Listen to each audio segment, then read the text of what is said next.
Assalamualaikum warahmatullahi wabarakatuh. Al-Fatihah.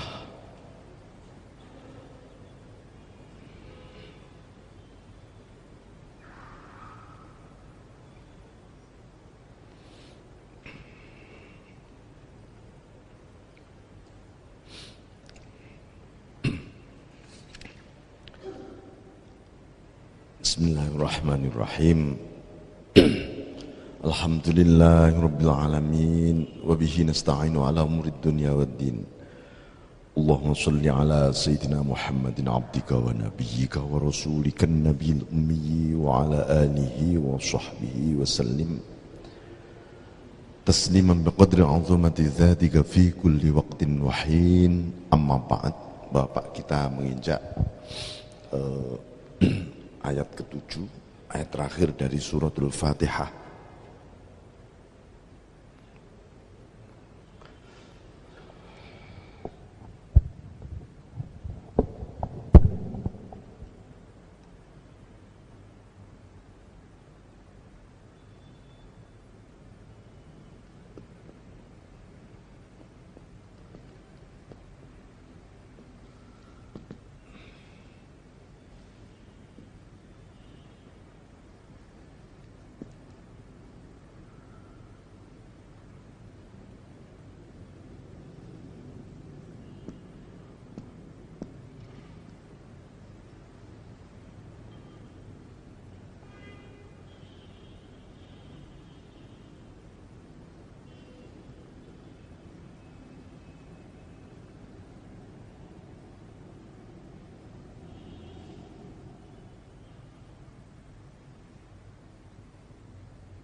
Setelah kemarin kita berada dalam satu situasi di mana posisi hamba hanya bisa berdoa sebenarnya, maka Allah mengajari kita dengan ihdinas shiratal mustaqim.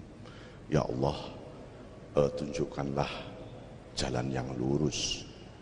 Nah, seperti apa shiratal mustaqim itu?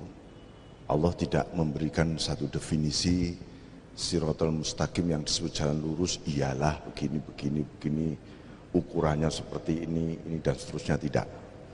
Tetapi Allah memberikan satu pelajaran pendidikan kepada kita bahwa apa yang disebut shiratal mustaqim ini berada juga dalam kaitan doa kita. Nah, ini kalau kita melihat ayat ini kemudian yang disebut shiratal mustaqim itu adalah shiratal ladzina an'amta alaihim. Nah, jadi ini satu bentuk bagaimana Allah mendidik kita bahwa ittiba'ur rasul ini wajib dan begitu penting. Kalau seandainya gitu,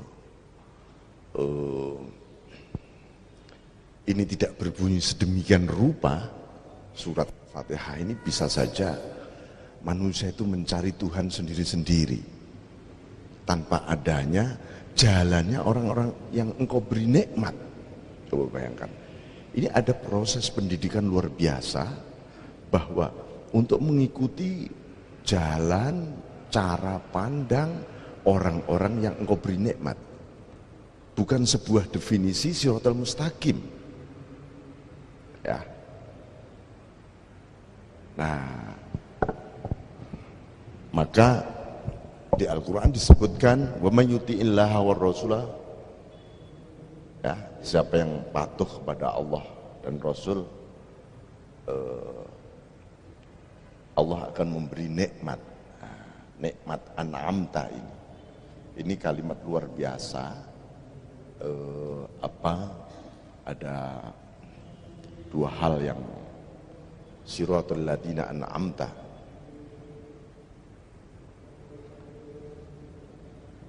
Jadi kalau di Al-Quran disebutkan siratal ladzina an'amta alaihim.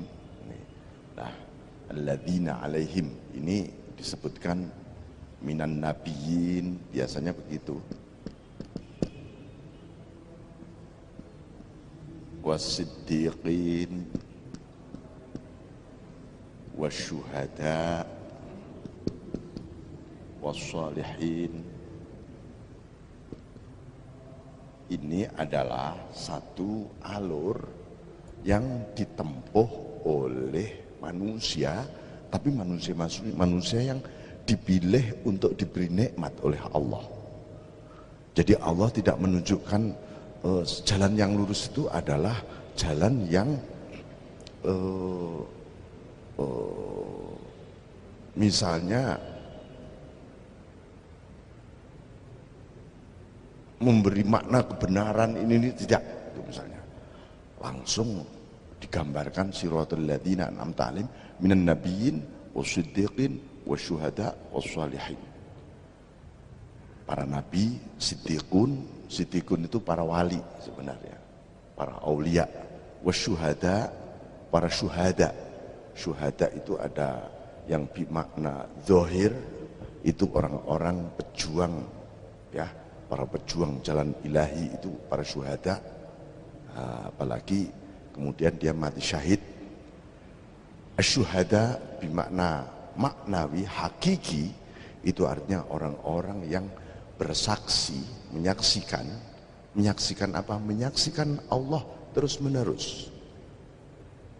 Jadi dia posisinya adalah musyahadah terus menerus jiwanya.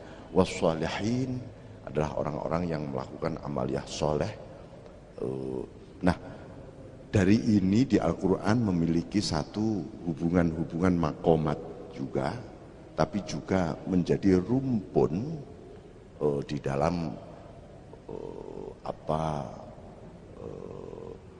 apa sifat-sifat nabiyin, apa sifat-sifat siddiqin, kemudian begitu sifat syuhada, sifat sholihin dan seterusnya. Nah, yang terpenting kemudian ketika kita mohon diberi hidayah, jalan yang lurus, jalannya orang-orang yang engkau beri nikmat. Nikmat itu an-ni'am, jamaknya nikmat. Ada dua menurut dunia sufi. Satu nikmatul ijad, dua nikmatul imdad.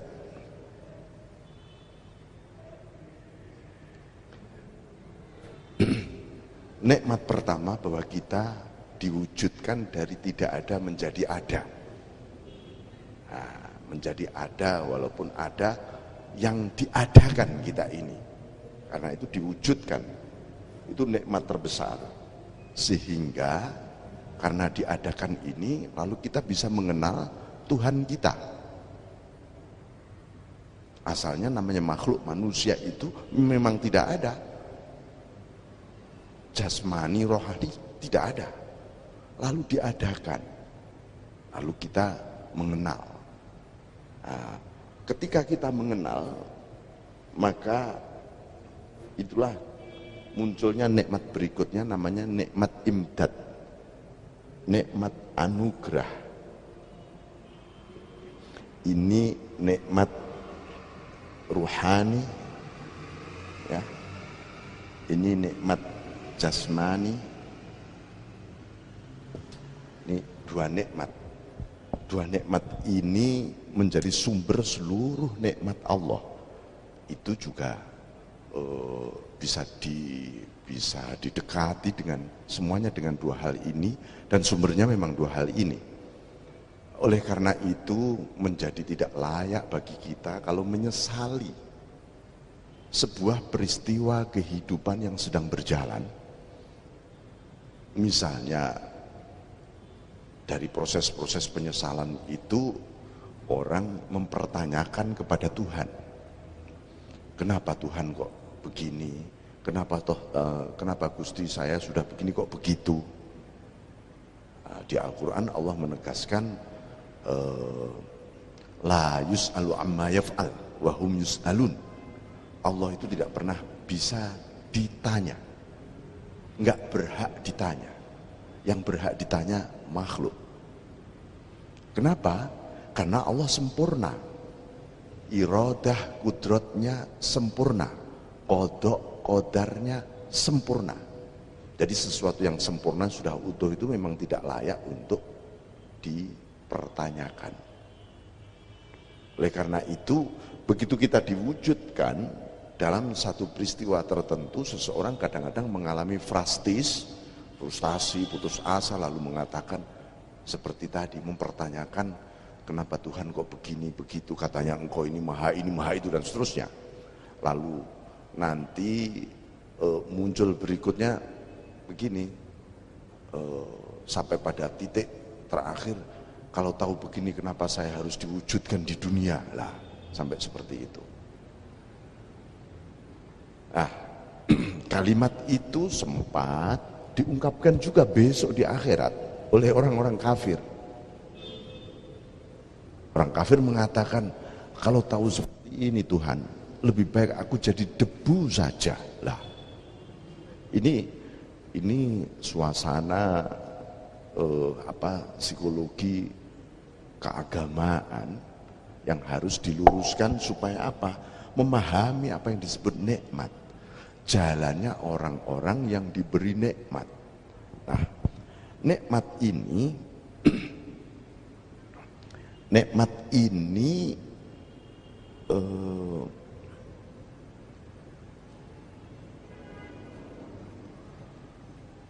ketika di wilayah zahir jasmani, nah ini namanya nikmat wilayah taat nantinya.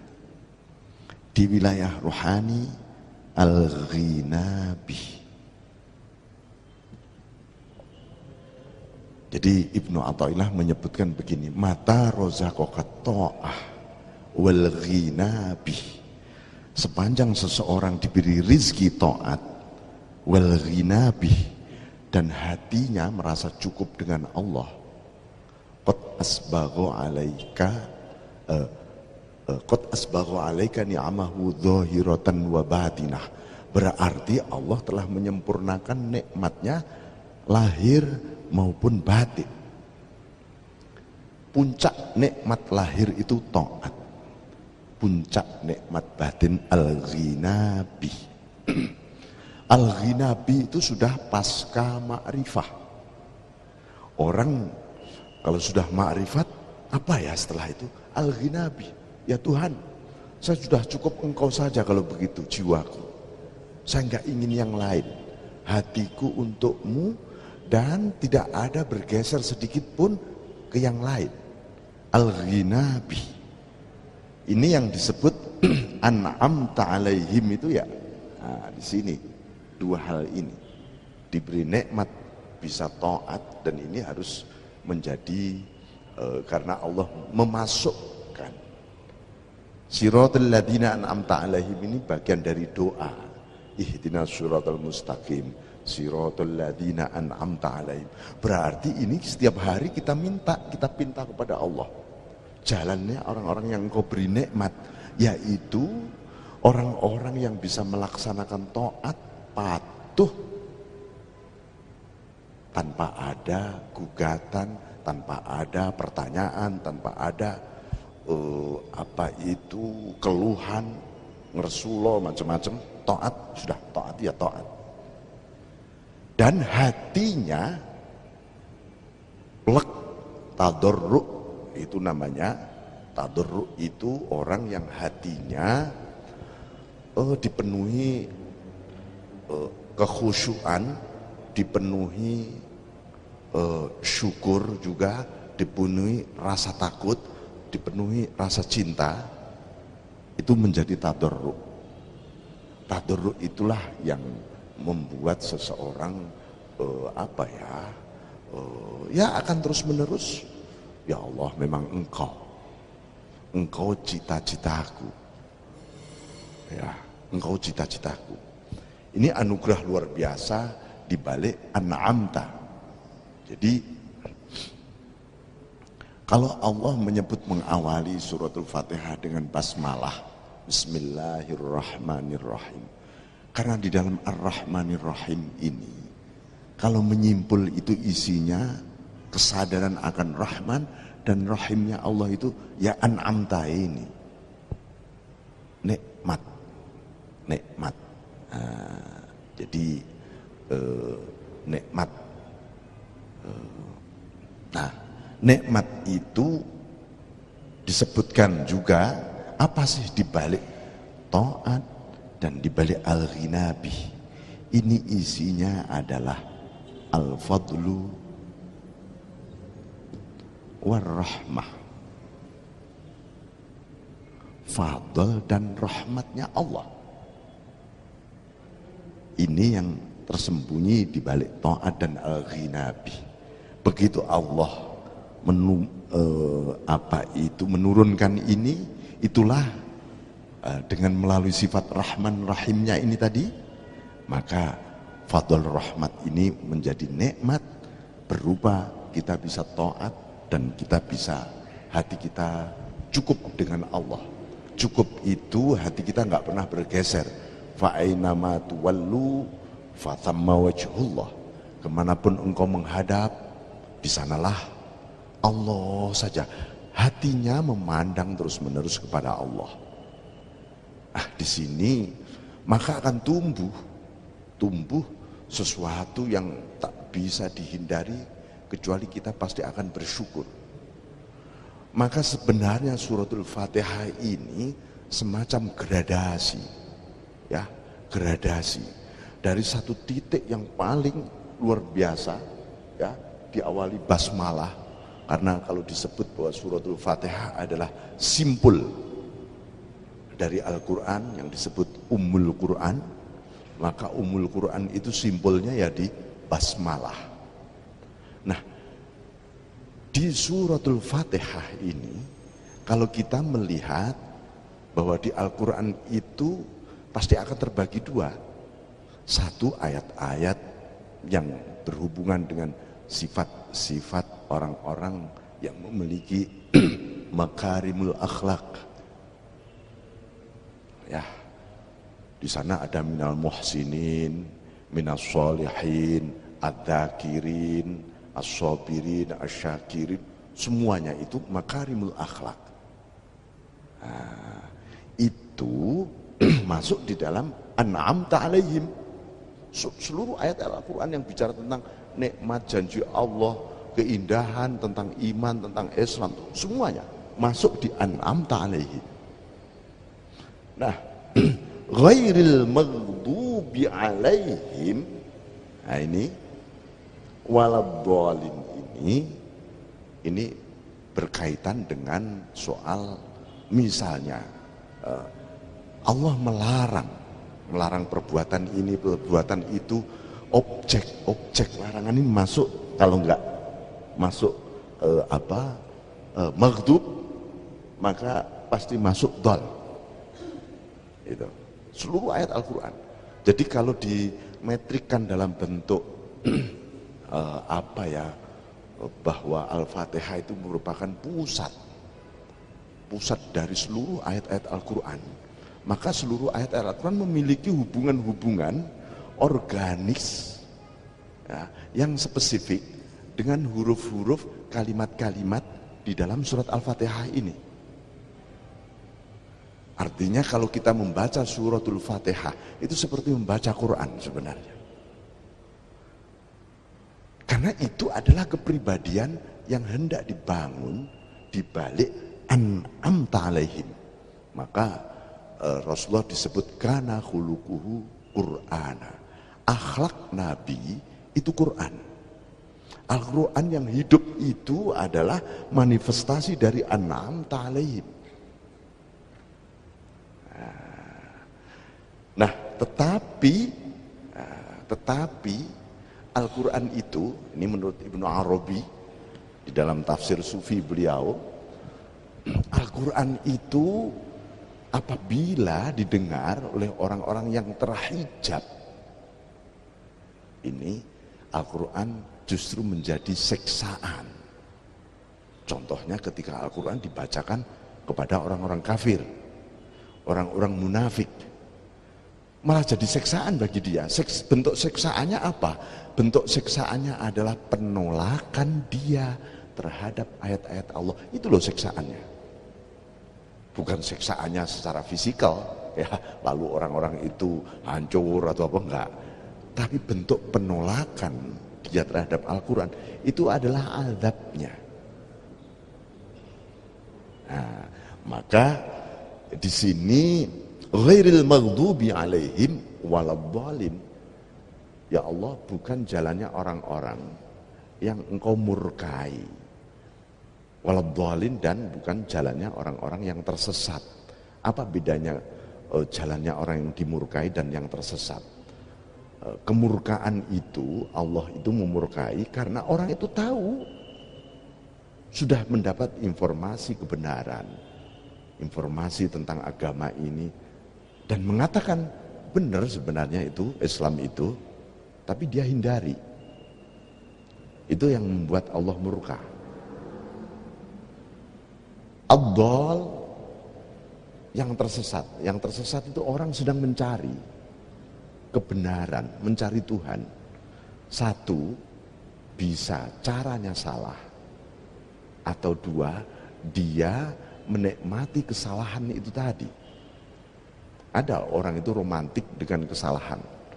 Contoh misalnya, ada tradisi buruk yang biasa kita lakukan misalnya, ya, tapi kita nikmati. Alasannya apa? Oh, ini dulu-dulu, oh, nenek moyang kita begini kok, padahal itu salah misalnya. Lalu kita nikmati. Nah, ini tergolong dhal. Masuknya di wilayah dhal ini. Maka para mufassir, jumhurul mufassirin, itu biasanya kalau menafsiri ghairil maghdubi ay al-yahud. Kenapa al-yahud? Karena orang Yahudi paling mengenal kebenaran-kebenaran yang dibawa oleh Rasulullah SAW. Tapi dia tolak, malah dirubah seluruh ininya dan seterusnya. Malah dia menciptakan konflik baru, permusuhan, fitnah, pendustaan, macam-macam misalnya. Itu sehingga disebut. Nah, kenapa di ayat waladdal dan bukan jalannya orang tersebut itu seringkali oleh jumhur ayat an-nasara. Karena di Al-Quran juga disebutkan orang-orang Nasara itu lebih dekat padamu dibanding yang lain. Maksudnya apa? Ini hanya soal bedanya, kita ini orang-orang Nasrani kan hanya soal Trinitas itu yang paling fundamental, menjadi berbeda dengan kita soal Tuhan Anak, Tuhan Bapak, Tuhan Ibu itu, Trinitas itu. Selebihnya di dalam kitab Injil kebajikan-kebajikan luar biasa. Bahkan Rasulullah SAW menyebutkan dalam hadis sahih, apa hal-hal yang bagus di dalam kitab-kitab Taurat, Injil boleh dipakai, yang bagus-bagus. Dan juga tidak semua ayat-ayat yang disebut di Al-Quran yuharrifunal kalim, merubah ayat-ayat Tuhan, tidak semuanya juga, gitu loh.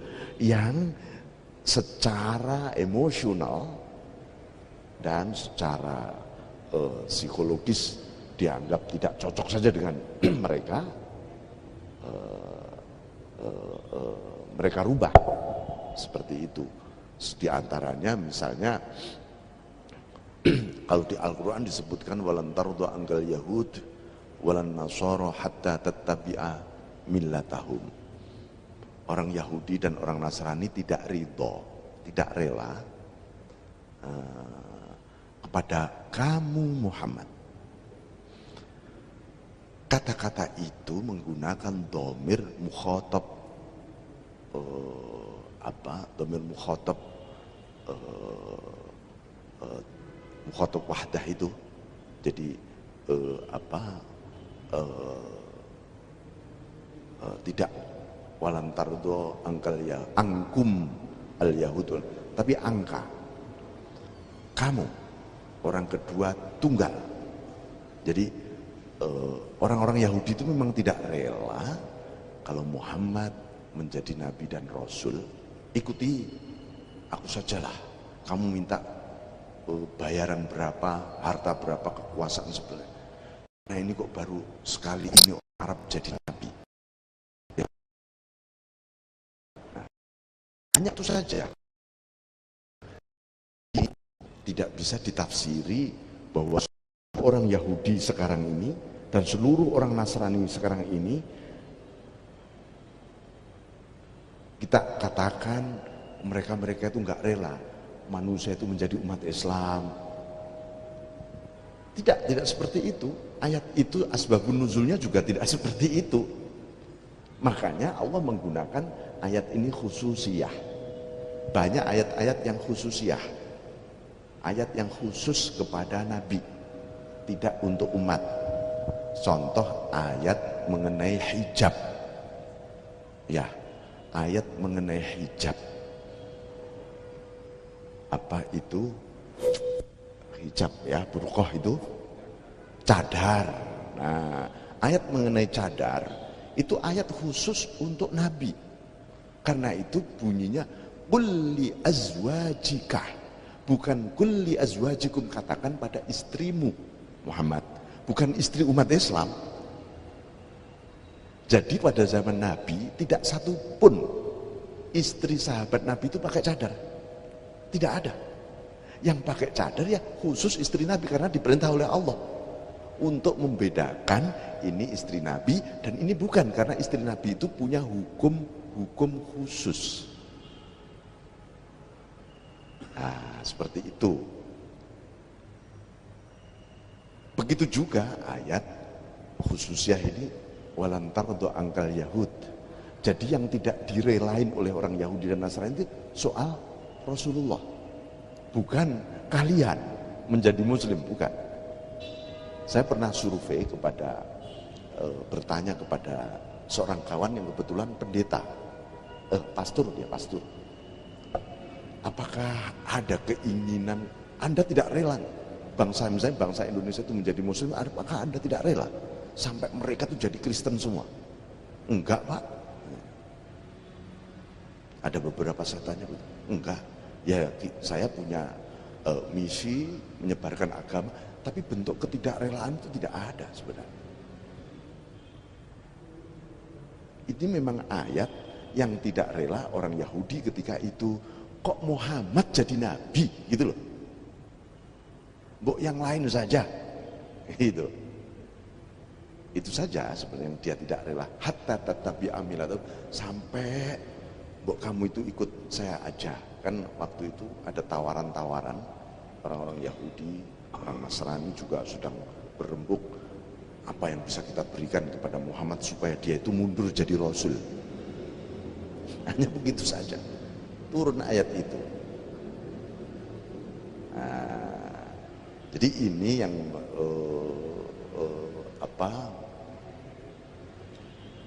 membuat gagasan bagaimana kita mestinya bahwa orang-orang yang ahlul kitab, nah ini termasuk ahlul kitab mereka ini, orang-orang yang menganut agama samawi, karena punya kitab, yang satu Taurat, yang satu Injil. Ini disebut oleh Al-Jili, Syekh Abdul Karim Al-Jili dalam kitabnya Al-Insanul Kamil fi Ma'rifatil Awakhir wal Awail, itu disebutkan. Beliau mencontohkan itu, kenapa orang Nasrani ini tergolong dol.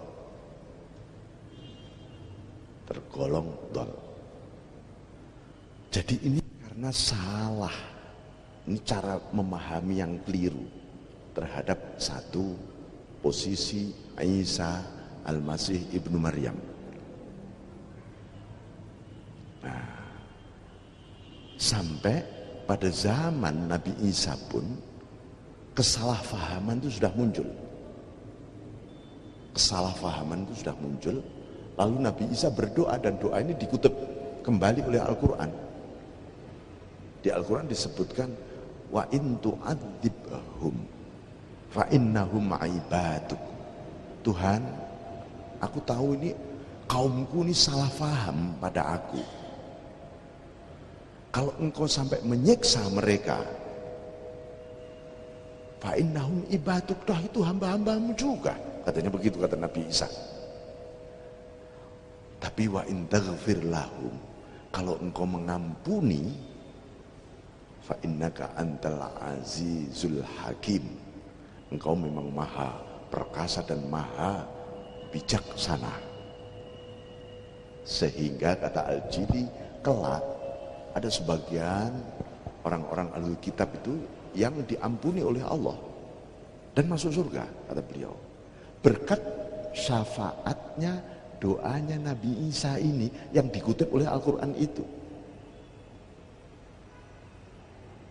Nah, ini yang mungkin penafsiran ini agak berbeda dengan para mufassirun yang lain. Al-Jili ini, Syekh Abdul Karim Al-Jili ini seorang ulama abad ke-7 Hijriah, hampir seangkatan Ibnu Athaillah Sakandari, tapi dengan cara pandang tasawuf yang meneruskan cara pandang Ibnu Arabi, Syekh Abdul Karim Al-Jili.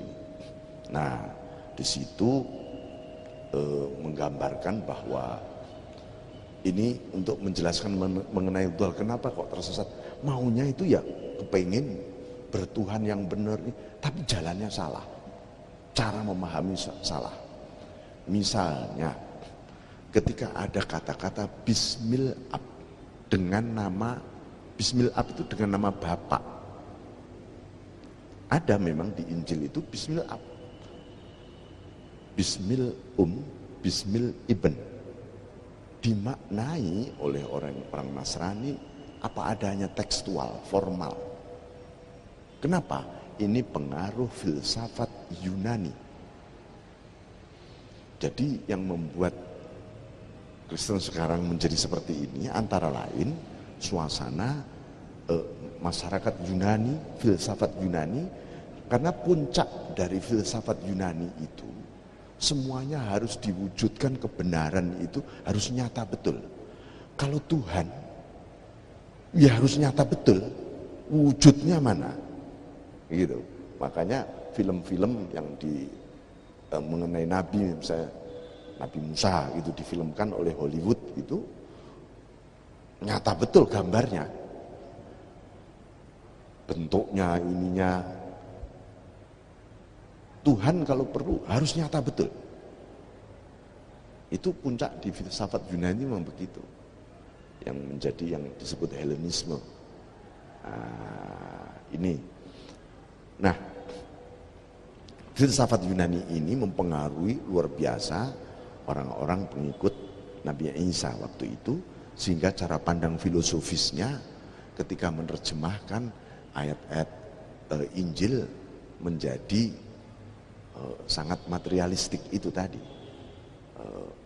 Al-Ab itu sebenarnya maknanya pelindung, bukan bapak biologis. Al-Um maksudnya Ummul Kitab. Itu sebenarnya dengan nama Ummul Kitab. Al-Fatihah itu sudah disebut oleh Injil sebenarnya. Wal Ibn itu maknanya adalah al-makhluqat. Karena al-furu', anak itu adalah cabang dari seluruh, dari induk Al-Quran ini, Fatihah ini, ya seluruh ayat-ayat tadi. Dan nyatanya adalah yang tak terbaca adalah seluruh alam semesta ini semuanya. Manusia, tentang Tuhan, tentang ciptaan, itu adalah Al-Quran semua. Itu disebut Al-Ibn sebenarnya.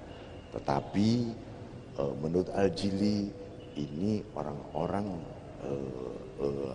Nasrani terlalu formalis. Formalisme itu tentu ini pengaruh logika Aristotelian sebenarnya. Munculnya logika-logika formal itu sejak Aristoteles.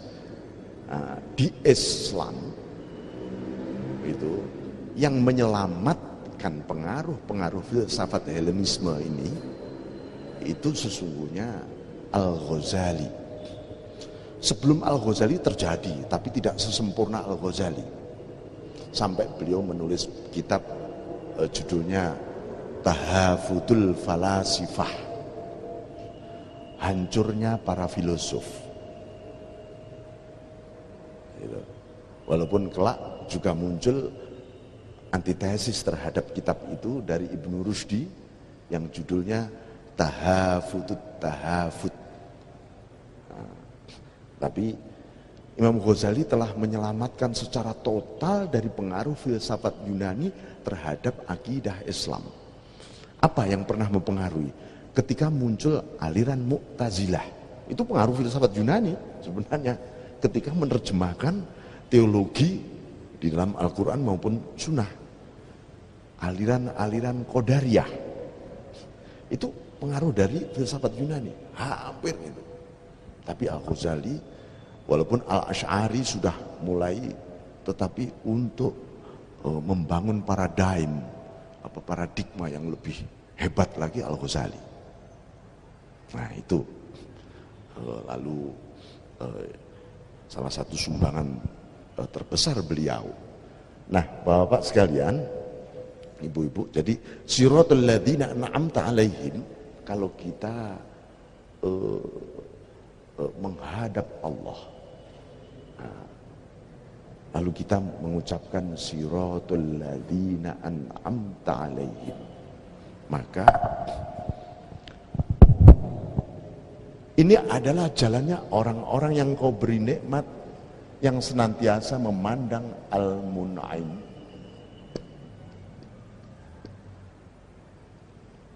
Fi kulli syai', bi kulli syai', li kulli syai', qabla kulli syai', ba'da kulli syai', fawqa kulli syai', tahta kulli syai'. Artinya apa?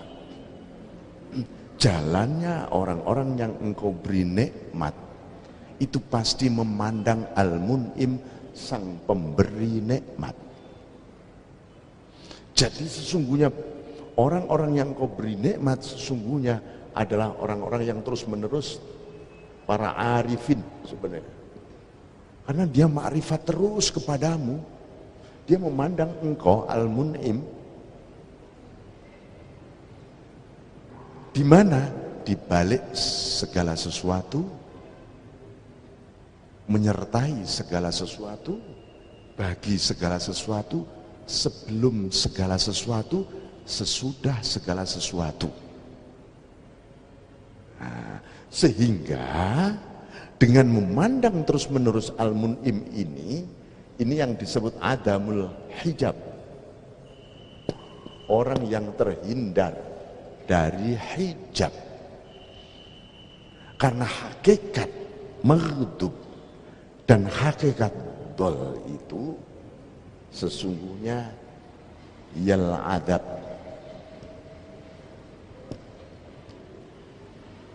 Di balik ayat ghairil maghdubi dan waladhdal ini adab isinya. Adabnya Allah. Lah, di dalam adab itu ada apa? Ada al-hijab.